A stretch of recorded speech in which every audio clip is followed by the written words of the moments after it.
Car विद्यार्थी मित्र हो. मी आशा करतो की पाठीमागचा जो आपला अभ्यासक्रम आहे तो आपल्याला निश्चितपणे समजलेला असेल. त्याच्यामध्ये internal structure of heart and conducting system of human heart हा भाग आपण बघितलेला आहे. तर आताच्या या सेशनमध्ये आपल्याला वर्किंग मेकॅनिझम ऑफ हार्ट हे बघायचं आहे. पहा, वर्किंग मेकॅनिझममध्ये कार्डियाक सायकल याच्याविषयी आपण थोडीशी चर्चा केलेली आहे की ह्युमन हार्ट कंट्रॅक्शन जे आहे त्याला सिस्टोल असा शब्द वापरायचा आहे आणि रिलॅक्सेशन जे आहे त्याला डायस्टोल असा शब्द वापरायचा आहे. आणि ॲट्रिया आणि ventricles these are contracting alternately and the consecutive systole and diastole together forms a single heartbeat और it is also called as a cardiac cycle. एक डायस्टोल आणि एक सिस्टोल हृदयाच्या चेंबरचा मिळून कार्डियक सायकल तयार होते आणि त्यालाच आपण एक हार्टबीट असं म्हणतो. सामान्यपणे एक कार्डियक सायकल म्हणजेच काय, एकदा कॉन्ट्रॅक्शन आणि एकदा रिलॅक्सेशन ॲट्रिया आणि व्हेंट्रिकल्सचं. It is completed within 0.8 second. एक हार्टबीट किंवा एक कार्डियक सायकल किंवा consecutive systole and diastole is completed within 0.8 second. आणि म्हणून सामान्यपणे एका मिनिटामध्ये an adult completes 72 beats. 72 beats हृदयाच्या एका मिनिटामध्ये आपल्याला जायला पाहिजे होतात. तर आता आपण याच्यामध्ये क्रमाक्रमाने पाहणार आहोत काय इव्हेंट्स घडत आहेत कार्डियक सायकलच्या वेळेला. असं लक्षात घ्या की ॲट्रिया जे आहे ते फुल ऑफ ब्लड आहे. Right atrium receives the deoxygenated blood and the left atrium receives the oxygenated blood. And when this both atria are completely full of blood, a pressure is exerted on the wall of the heart, and in response to this pressure, the SA node, which is located in the right atrium, this SA node, or we call it as pacemaker, it is excited and it generates the cardiac impulse. And due to this, the cardiac muscles of the atrial wall contract and that causes the atrial contraction means what? Atrial systole. आता आपण इथं contraction आणि relaxation हे शब्द वापरणार नाही. Atrial systole पहिली event आहे याच्यामधली, कार्डियक सायकलमधली पहिली इव्हेंट AS म्हणजेच atrial systole. Atrial सिस्टोलमुळे the blood from the respective atrium is pumped into the respective ventricle. Means what? The blood from the left atrium is pumped into the left ventricle and the blood from the right atrium, that is what, deoxygenated blood, is pumped into the right ventricle. And as we have earlier studied in the internal structure of human heart, there are the valves which prevent the backflow of blood. For example, the coronary sinus, या ठिकाणी असलेलं युस्टेशियन valve आणि टेबेशियन valve, हे जे व्हॉल्व्स आहेत ते काय करतात, backflow of the blood prevent करतात. And immediately after completing the systole means contraction of the atria, after the atrial systole the atria go into the diastole. सामान्यपणे एट्रियल सिस्टोल जो आहे ही पहिली जी इव्हेंट आहे, या पहिल्या इव्हेंटला 0.1 सेकंड एवढा वेळ लागतो. 0.1 second. And as I have told you that immediately after the atrial systole it undergoes the atrial diastole, that is what, lasting for 0.7 second. इथे लक्षात. आता दुसरी इव्हेंट बघा, व्हेंट्रिक्युलर सिस्टोल. एट्रियल सिस्टोल झाल्यानंतर जे काही ब्लड व्हेंट्रिकलमध्ये आलेलं आहे, हे ब्लड व्हेंट्रिकलकडनं आता पंप करायचं आहे. मग तुम्हाला माहिती आहे की लेफ्ट व्हेंट्रिकलमधलं ब्लड हे एओर्टिक आर्च किंवा एओर्टिक ट्रंक याच्यामार्फत बॉडी पार्टकडे जाणार आहे आणि राईट व्हेंट्रिकलमध्ये असलेले डिऑक्सिनेटेड ब्लड जे आहे ते पल्मोनरी ट्रंकच्या मार्फत, पल्मोनरी आर्टरीच्या मार्फत लंग्सकडे जाणारे ऑक्सिजन ॲड करण्यासाठी. आणि म्हणून त्यासाठी व्हेंट्रिक्युलर सिस्टोल आहे. कार्डियक सायकलमधलं ही दुसरं इव्हेंट आहे व्हेंट्रिक्युलर सिस्टोल. मगाशी मी सांगितलं तुम्हाला, लक्षात घ्या, एट्रियल सिस्टोलला 0.1 सेकंड एवढाच कालावधी लागतो. Now ventricular systole. As the ventricles gets full of blood,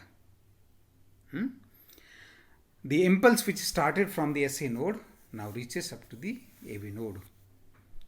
atrium मधलं ब्लड जे आहे ते वेंट्रिकल्समध्ये पोचल्यानंतर SA नोडने जी इम्पल्स जनरेट केली आहे ती SA नोडची इम्पल्स ही AV नोडपर्यंत पोचते आणि AV नोड हा एक्साइट होतो आणि this AV node sends the impulse to the bundles of His and to the Purkinje fiber. म्हणजे AV नोडपासून ही इम्पल्स जी आहे ती बंडल्स ऑफ हीसच्या मार्फत परकिंजे फायबर्सच्या मार्फत संपूर्ण वेंट्रिकलच्या वॉलमध्ये पसरवली जाईल and it results into ventricular contraction. That is what ventricular systole. इथे लक्षात, वेंट्रिक्युलर सिस्टोलमुळे राईट वेंट्रिक्युलरमध्ये असलेलं डिऑक्सिनेटेड ब्लड हे पल्मोनरी ट्रंकमधनं लंग्सकडे ऑक्सिजनेशनसाठी पाठवलं जाईल आणि लेफ्ट वेंट्रिकलमध्ये असलेलं ऑक्सिजनेटेड ब्लड जे आहे ते एओर्टाकडे म्हणजेच सिस्टमिक एओर्टा याच्यामार्फत ते बॉडी पार्ट्सकडे पाठवलं जाईल oxygenated blood.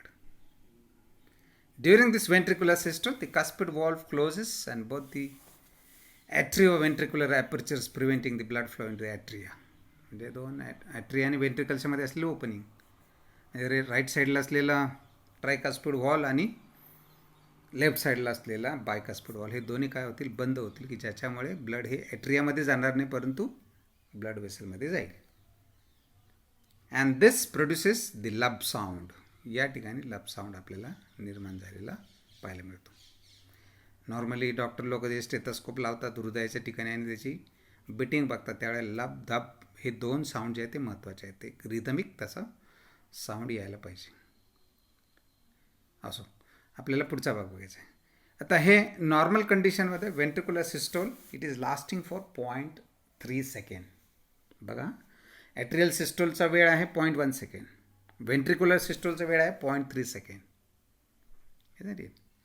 And after pumping the blood into the respective blood vessel, that is aorta and pulmonary trunk, the ventricles gets relaxed or in a diastole position, ventricular diastole, and that is lasting for 0.5 second. Ventricular systole नंतर ventricular diastole जो आहे हा 0.5 second मध्ये आपल्याला पाहायला मिळतो.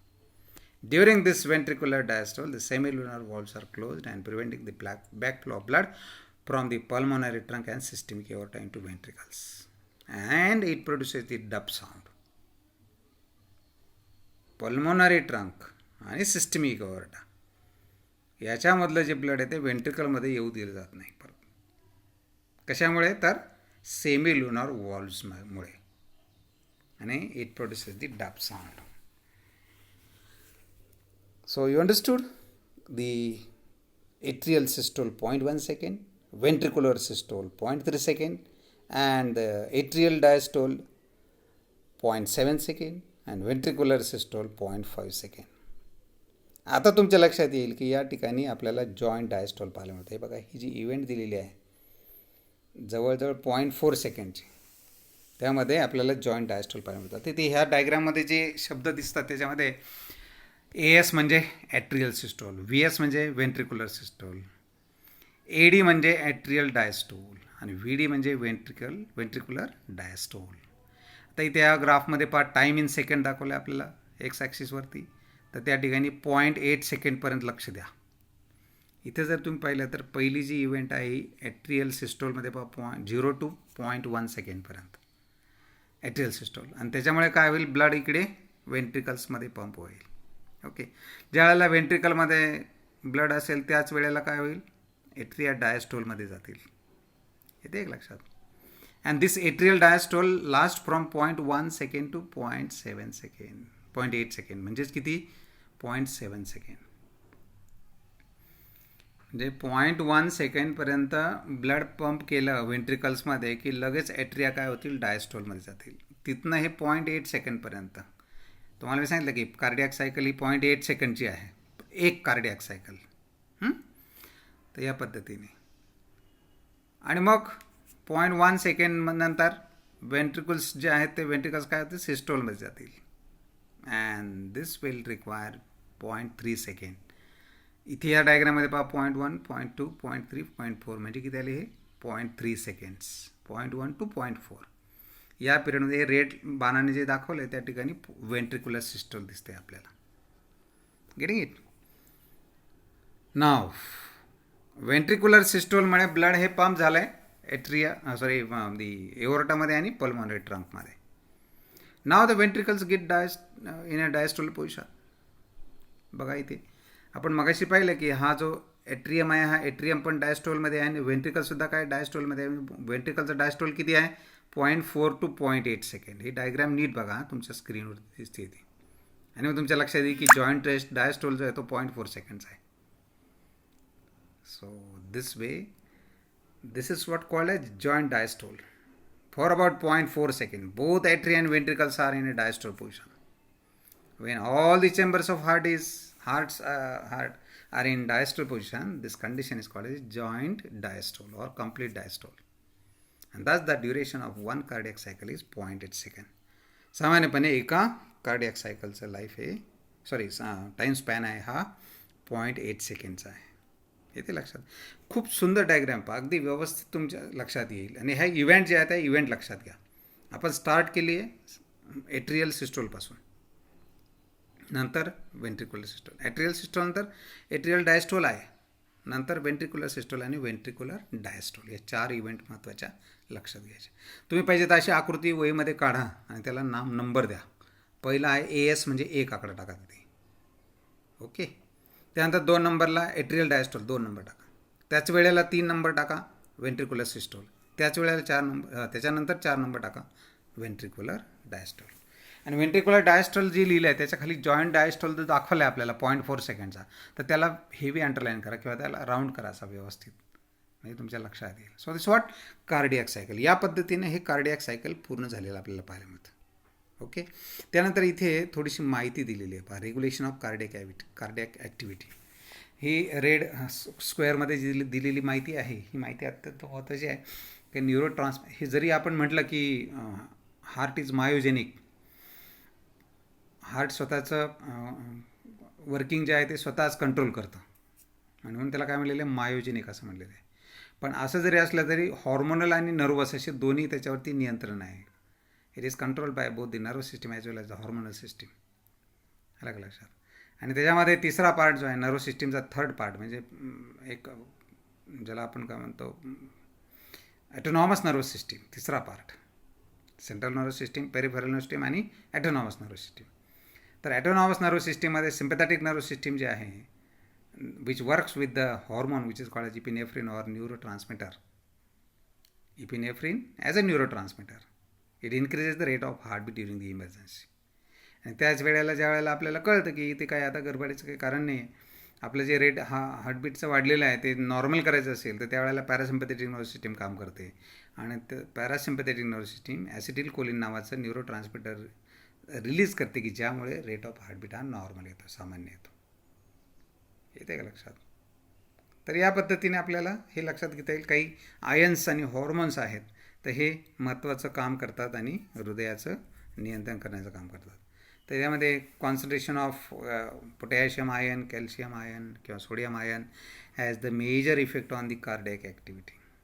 The cardiac activity decrease with the elevated blood level of potassium and sodium. आणि म्हणून ज्यांच्यामध्ये हायपरटेन्शनची विकार आहे, बिमारी आहे किंवा डिसीज आहे, अशा लोकांना आपण मीठ कमी खाण्याचा सल्ला दिला तर सामान्यपणे आहारामध्ये मर्यादित सॉल्टचं प्रमाण असलं पाहिजे ज्यांच्यामध्ये हायपरटेन्शन आहे. Otherwise it will decrease the cardiac activity. So for that this you have to remember as a general information. ही काही महत्त्वाची इन्फॉर्मेशन दिली. ते हॉर्मोन्सचे जे नावं दिले आहेत 2, त्यातलं एक इपिनेफ्रिन आणि दुसरं आहे ॲसिटिल कोलिन. हे महत्त्वाचे आहेत, तर हे ते लक्षात ठेवा. ओके. तर हा झाला कार्डियाक सायकलचा भाग. त्यानंतर आपण बघणार आहोत ब्लड वेसल्स. तर हा ब्लड वेसलचा भाग मी पुढच्या सेशनमध्ये तुम्हाला सांगेल. तर I hope you understand the cardiac cycle. अत्यंत महत्त्वाचा हा छोटा भाग तुम्हाला दिला आहे मी मुद्दाम, कारण हा तुम्हाला समजला पाहिजे. हा अत्यंत गरजेचा असा भाग आहे. आपल्याला डेली रुटीनमध्ये जीवन जगतानासुद्धा उपयोगाचा आहे आणि अभ्यासामध्ये सुद्धा हा अत्यंत महत्त्वाचा आहे. तर कार्डियक सायकल असा भाग आपण हा इथे पूर्ण केलेला आहे. ठीक आहे. चला भेटूया पुढच्या सेशनमध्ये. जय गुरुदेव.